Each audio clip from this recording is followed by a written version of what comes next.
दोस्तों, वेदों के अनुसार सृष्टि की रचना ब्रह्मा जी ने की है और इसके पालनहार भगवान विष्णु जी है। जब यह सिस्टम करप्ट हो जाता है तो भगवान भोलेनाथ यानी कि शिवशंकर इस सृष्टि का विनाश कर देते हैं।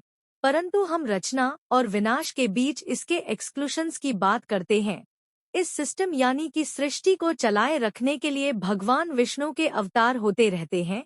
वेदों में भगवान विष्णु के 10 अवतारों के बारे में कहा गया है। मत्स्य अवतार, कूर्म अवतार, वराह अवतार, नृसिंह, वामन, परशुराम, राम, कृष्ण, गौतम बुद्ध और अंत में भगवान कल्कि अवतार।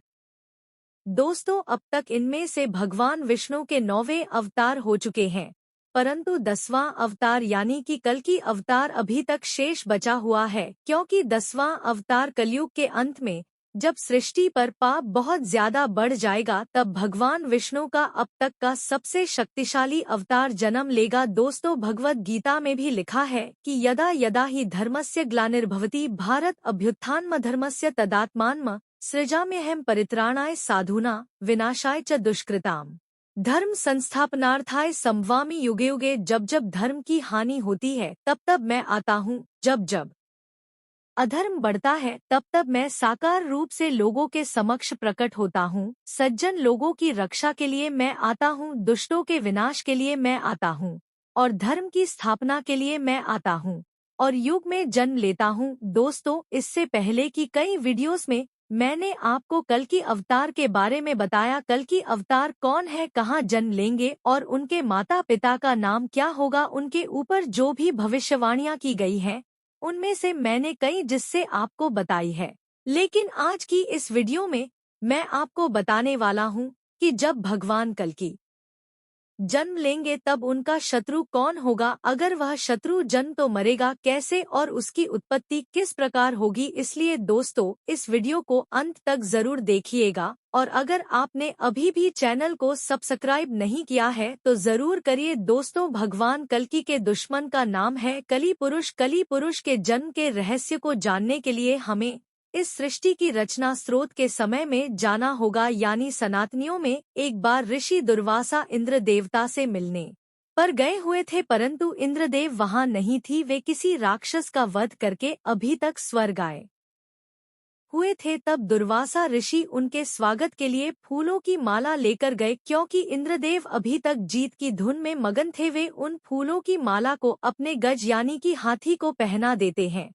और जब चुनाव सभा शुरू हुई तो दुर्वासा ऋषि उनसे मिलने आए तो देखा कि उनके द्वारा दी गई फूलों की माला हाथी के पैरों में पड़ा था। यह देखकर दुर्वासा ऋषि को क्रोध आ गया और उन्होंने शाप दे डाला कि जिस ऐश्वर्य में कि तुमने मेरे उपहार का अपमान किया वही ऐश्वर्य तुमसे छिन जाएगा। उसके बाद धन और मान की हानि होने लगेगी। देवता कमजोर बढ़ने लगे और सभी देवतागण भगवान विष्णु के पास पहुँचे। भगवान विष्णु ने उन्हें समुद्र मंथन के लिए कहा और बोला कि आप लोगों को पुनः पहले जैसा होने के लिए क्षीर सागर के अमृत की आवश्यकता पड़ेगी, जो कि देवता भी कमजोर थे। इसलिए इंद्रदेव ने असुरों के राजा बलि से समुद्र मंथन के लिए मदद मांगी। पहले तो राजा बलि ने देवताओं को मना कर दिया। वे जानते थे कि देवता असुरों के साथ छल करेंगे, परंतु शुक्राचार्य के कहने पर राजा बलि शर्त के लिए तैयार हो गए कि जो भी समुद्र मंथन में निकलेगा उसका बंटवारा होगा। तब मंदराचल पर्वत को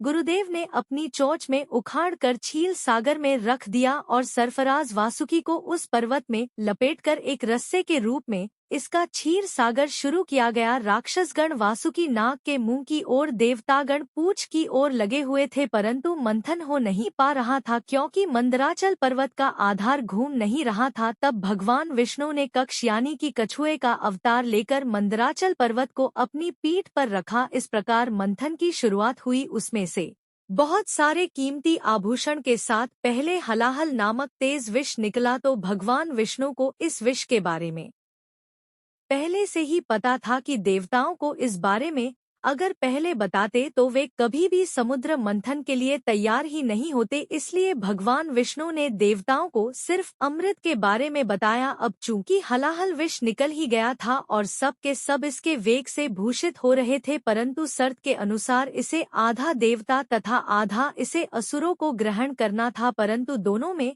हलाहल विष के इस तेज को सहने की शक्ति नहीं थी। फिर भगवान भोलेनाथ जी ने भगवान विष्णु के कहने पर विषपान की है, परंतु इस बीज के तेज से भगवान भोलेनाथ भी जलने लगी। तब शक्ति रूपी देवी पार्वती ने उस विष को अपने हाथों से भोलेनाथ के गले में ही रोक दिया। इस विष के प्रभाव से भोलेनाथ का कंठ नीला पड़ गया। तब से भगवान भोलेनाथ का नाम नीलकंठ पड़ा। परंतु इस क्रिया में विश्व की एक बूंद राक्षस कली के मुख में जा गिरी और कली का शरीर तो खत्म हो गया। और फिर आगे जब समुद्र मंथन हुआ तो उसमें से कामधेनु गाय निकली, जिसे ऋषियों ने रखा। ऊंचे स्वरों को राजा बलि ने ग्रहण किया। ऐरावत हाथी को देवताओं के राजा इंद्र ने ग्रहण किया। कौस्तुभमणि और शंख को भगवान विष्णु जी ने धारण किया। इसके बाद निकली संजीवनी बूटी, इसे पृथ्वी पर रखा गया और जिसे रामायण काल में लक्ष्मण को दिया गया था जब उनको मेघनाद की वर्षी लगी थी। और इसके बाद धन संपदा लेकर लक्ष्मी जी निकली। सभी देवता ऋषिमुनि एवं राक्षस देवी लक्ष्मी को रखना चाहते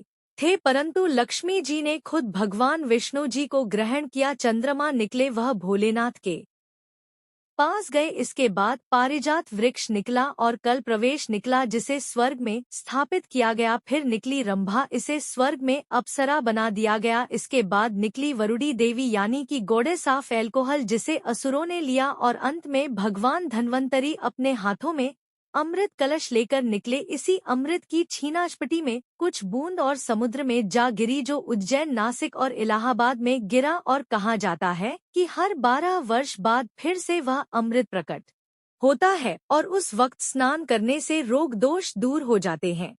और इसी अमृत की कुछ बूंदें कली पुरुष के मुंह में जा गिरी, जिससे वह फिर से जीवित हो उठा, परंतु वह भौतिक रूप में न आ सका। अमृत के बंटवारे के लिए भगवान विष्णु ने मोहिनी रूप धारण किया और सारा अमृत देवताओं को पीला दिया। परंतु राहु और केतु 2 राक्षस ऐसे थे कि देवताओं का रूप लेकर अमृत पी लिया, तो भगवान विष्णु ने सर काट दिया। परंतु अमृत पीने के चलते वे अमर हो चुके थे, इसलिए राहु और केतु अब भी पिंड यानी कि ग्रह रूप में जीवित है। दोस्तों, कलयुग के अंत में कली पुरुष भौतिक रूप में आ जाएगा। कली पुरुष सभी भौतिक रूप में नहीं आया है, परंतु अपनी शक्तियों से इंसान पर काबू पा सकता है। और कलयुग के अंत में वह भौतिक रूप में आ जाएगा। तब वह पाताल लोक फ्री शक्तियों को आजाद करके इंसानों पर राज करेगा। तब भगवान विष्णु का कल की अवतार होगा, जो 64 गुणों से युक्त होगा। वे एक माहिर योद्धा होंगे, जो अब तक के सबसे शक्तिशाली राक्षस कली पूर्व से लड़ेंगे और इंसानों को उसके प्रभाव से मुक्त करेंगे। परंतु इस युद्ध में कलीपुर उसकी तरफ से इंसान लड़ेंगे, क्योंकि तब तक धर्म पूरी तरह से नष्ट हो जाएगा। इंसान भगवान को पहचान नहीं पाएगा, परंतु अंत में सब ठीक हो जाएगा और सतयुग का प्रारंभ होगा। तो दोस्तों, यह थी कल की अवतार है और उनके दुश्मन कली पुरुष की कहानी। आपकी इस वीडियो के बारे में जो भी राय हो हमें कमेंट में जरूर बताइए। मिलते हैं आपसे अगली वीडियो में, तब तक के लिए जय हिंद, जय भारत।